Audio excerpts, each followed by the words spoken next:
clean the driveway here today. I opened these gates and this dog come out. Cute little thing. Had sent him to the backyard and that was it. He stayed there for the rest of the day. Just doing down the sides, down the driveway and all the way up to the door there on the right near the reel.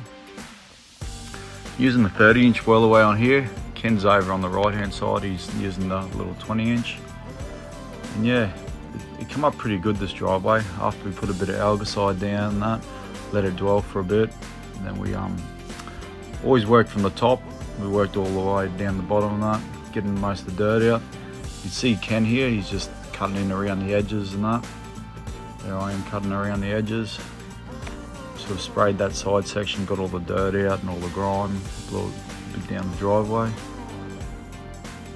Cleaning off, I notice sometimes when we clean it always lands up on the fence and that.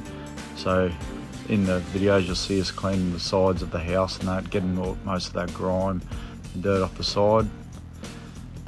Yeah, you can see the difference in the whirlaways with the one that Ken's got, the 20-inch to the 30-inch, and you can see the more concrete surface you get cleaned by doing it a lot faster with the 30-inch. It actually does a better clean in the end. Anyway, I hope you enjoyed the video.